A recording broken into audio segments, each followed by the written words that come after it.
Hallelujah, praise the Lord everyone. मैं believe करती हूँ आप लोग ब्लेस्ड होंगे और खुदावन की ग्रेस, उसका रूह पाक आपको छुएगा, आज़ाद करेगा और यह वचन आप लोगों के जीवनों में 1000 गुना फल लेके आएगा।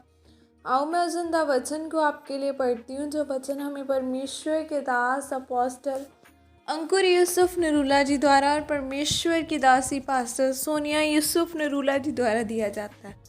आओ मैं जिंदा वचन को आप सभी के लिए पढ़ती हूँ। परमेश्वर की आवाज़ में आशीषें, जैसे कि पवित्र बाइबल 2 राजाओं 5:11 आयत में लिखा है। परंतु नामान क्रोधित हो यह कहता हुआ चला गया, मैंने तो सोचा था कि अवश्य वह मेरे पास बाहर आएगा और खड़ा होकर अपने परमेश्वर यहोवा से प्रार्थना करके कोढ़ के स्थान पर अपना हाथ फेरकर कोढ़ को दूर करेगा। आमीन।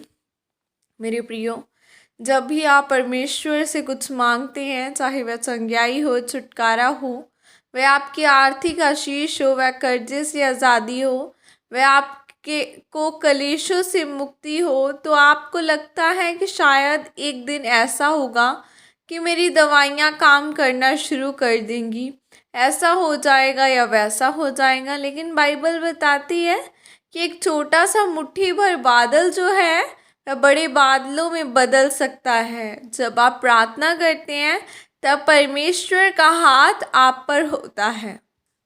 मेरे प्रियो, कई बार आपने अपने मन में पिक्चर बनाई होती है, शायद परमेश्वर ऐसा काम करेगा, लेकिन आपको सही मालूम नहीं होता कि परमेश्वर आपके जीवन में किस रीति से काम करेगा।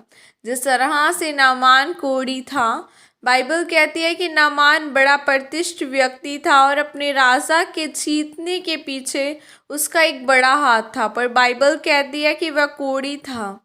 यानी उसके सारे जीवन में जितने भी सकारात्मक बिंदु थे, जितना अच्छा था, वह जितना सामर्थ्य था, जितना मददगार था और जितना प्रभावशाली था, एक कोढ़ी होने के कारण उसके आगे पर लग गया।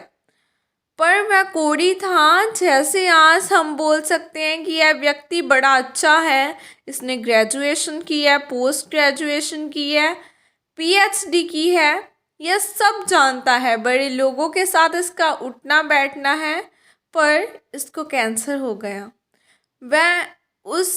वह उसकी सारी खुशियों को ख़त्म कर देता है।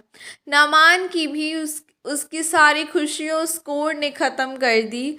और बाइबल कहती है कि वह नामान जब अलीशा के पास आया, अलीशा ने अंदर से बाहर आना भी ठीक न समझा कि कोई इतने बड़े देश का एक शक्तिशाली इंसान आया है।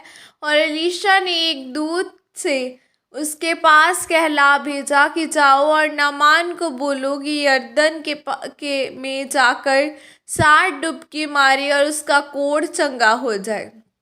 लेकिन नामान कोढ़ी अपने मन में क्या पिक्चर बनाकर आया था, शायद मेरे ऊपर हाथ रखा कर परमेश्वर का भगत प्रार्थना करेगा और मेरा कोढ़ खत्म हो जाएगा।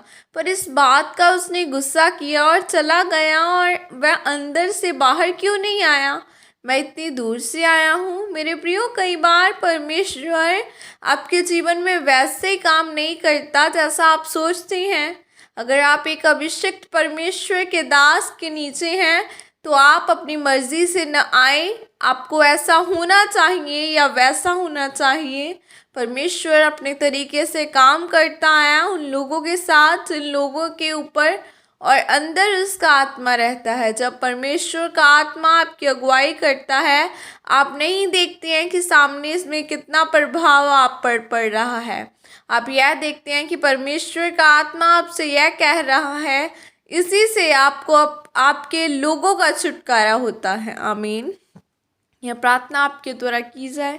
सर्वशक्तिमान परमेश्वर, इस वचन के लिए पिता मैं आपका धन्यवाद करती हूँ और मैं यह प्रार्थना करती हूँ कि मैं आपकी आवाज़ को सुन सकूं और मैं अपने जीवन में आपकी मर्ज़ी को पूरी कर सकूं और अपने जीवन में छुटकारे को देख सकूं। प्रभु यीशु मसीह के सामर्थ्य नाम में मांगती हूँ। आमीन। हालेलुया। हर एक इंसान अपने दिमाग में एक पिक्चर बना लेता है। वो ऐसा सोचता है कि मुझे ऐसी ब्लेसिंग चाहिए। वो छोटा सा हम लोग जो है, जो इंसान है, वो अपनी एक्सपेक्टेशन बहुत कम रखते हैं, लेकिन खुदावन ने हमारे लिए बहुत बेस्ट रखा है, वो बड़ा रखने की सामर्थ्य रखता है। अगर बाइबल कहती है कि अगर आप छोटा सोचते हैं, लेकिन बाइबल कहती है कि गवाहों का बड़ा बादल तुम्हें घेरे खड़ा है। सो अगर एक जॉब छूट गई, कोई बात नहीं, खुदावन आपको 10 बेस्ट देगा। सो उस पर आपने यह देखना है कि आपका बिलीव किस पर है। नामान कोढ़ी था, वो इतना विद्वान था, लेकिन वो कोढ़ी था। एक लेकिन ने उसकी सारी लाइफ को टर्न आउट कर दिया। सो जब लोग विश्वास नहीं करते, तब आप ब्लेसिंग होते हैं। आपको ऐसा बिलीव रखना है, वो चंगा करे चाहे ना करे, वो हमारा परमेश्वर है। वो ऊंचा करे चाहे ना करे, वो हमारा परमेश्वर है। और क्योंकि है ज़िंदगी है, सब कुछ हमें खुदावन ने दिया है, अगर उसने ले भी लिया, हम अंत तक उसका धन्यवाद करते रहेंगे। हालेलुया। अयूब के ऊपर इतनी सारी परीक्षाएं आई, उसने कहा खुदावन ने दिया, खुदावन ने ले लिया, बेटे और बेटियां उसी के थे, उसने ले लिए। उसने ऐसा अंधविश्वास नहीं दिखाया कि मैं कुड़कुड़ाया नहीं वो नामान की तरह कि क्यों नहीं वो परमेश्वर का दास बारा। उसने ऐसा नहीं कहा, उसने कहा खुदा का था, खुदा ने ले लिया। आज आपको भी अब अयूब की तरह बनना है, उसकी तरह बनना है, ताकि खुदावन आपको बेस्ट दे सके। मैं बिलीव करती हूँ बेस्ट पोस्टें आपकी होंगी, बेस्ट ब्लेसिंग्स आपकी होंगी। God bless you all. Praise the Lord. जय मसीह की सब।